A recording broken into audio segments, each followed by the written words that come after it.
high-profile execution trial closes. Justice is delivered. But when Ellea Franklin begins questioning the forces pulling the strings, she learns that justice is never final. It's manipulated, reshaped, and resurrected. It turns out that it's the verdict that no one questioned. When Ellea Franklin received her jury summons, she barely thought twice. It was an inconvenience, a disruption, but the case caught her attention. The trial of Daniel Crowder, a man accused of orchestrating the execution of his wife in a calculated act of violence. Witnesses painted him as a man of obsession, unpredictable in temperament but meticulous in habit. He had an expensive taste for rare cigars, an indulgence that inadvertently left a breadcrumb trail for forensic investigators.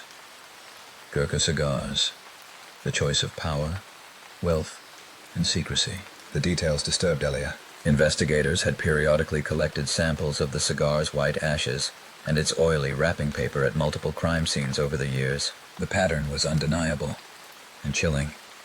Then came a revelation from one of Crowder's former commanding officers. The accent sounded British, Ellea had noted. It was during the trial that she and the other 12 jurors were presented with classified documents. Daniel Crowder was a British officer. He had served alongside Nepali soldiers in one of the world's most elite and feared military units, the Gurkhas. The Gurkhas were no ordinary soldiers. Their reputation was legendary, a force recognized for stealth, discipline, and brutal precision. A Gurkha soldier was trained to eliminate targets swiftly, silently, and without hesitation. Their blade, the fearsome kukri, was both an ordnance and a warning. Those who crossed them rarely lived to speak of it. The jury deliberated. The evidence was overwhelming. Guilty. The verdict was delivered. Justice was served. Or so they thought. As for Ellea, the hauntings begin. 3 days after the trial, Ellea began experiencing disturbing phenomena. The first was subtle. The shadows in her apartment seemed to stretch too far. Then, pages from her trial notes vanished, as if someone had removed them while she slept. But worst of all were the voices. You let them eliminate me. At first it was a lone whisper, a woman's voice, soft, sorrowful. Then another voice emerged, darker, sharper, male. Keep quiet, or else. The accent, it was British, but something about it felt calculated, rehearsed. A realization clawed at her mind. It was during the trial that she learned Crowder had once been part of the Gurkhas, a unit known for stealth, discipline, and brutal precision. Was it his voice? Or was it someone else from the network that protected him? Ellea forced herself to ignore the fear creeping up her spine, but the pressure in the walls, the sudden static in the air, it was suffocating. And then, the case file reappeared on her desk. The confession, the key evidence that sealed Crowder's fate, was inconsistent. Daniel Crowder wasn't deceived. He was part of something bigger, something sinister. An entire network of deception was about to be revealed. Determined to uncover the truth, Ellea sought out an investigator who had hinted at tampered evidence.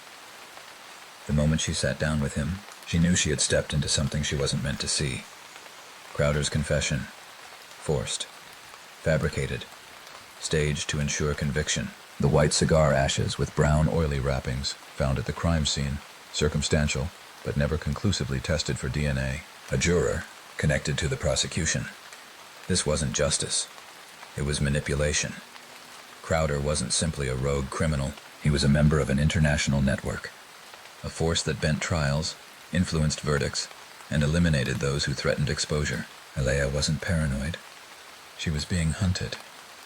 Ellea had barely processed the depth of the conspiracy when she turned on her TV and froze. Daniel Crowder was on every news channel, every social media feed. The convicted criminal wasn't silent. He was fighting back, publicly. Crowder demanded an appeal, citing 3 key reasons in his statement. Juror misconduct. Crowder claimed that a juror had prior knowledge of his military past, which unfairly influenced deliberations. He alleged that the juror saw declassified Gurkha military reports, violating his right to an impartial trial. Mishandling of evidence. Crowder argued that the prosecution withheld forensic evidence from his defense team. He pointed to the Gurkha cigar remnants, which had never been conclusively tested for DNA, claiming this oversight jeopardized his ability to present a fair defense. Court bias. Crowder accused the judge of removing key witnesses who could have testified on his behalf. He insisted that classified military information was deliberately suppressed, distorting the truth about his activities overseas.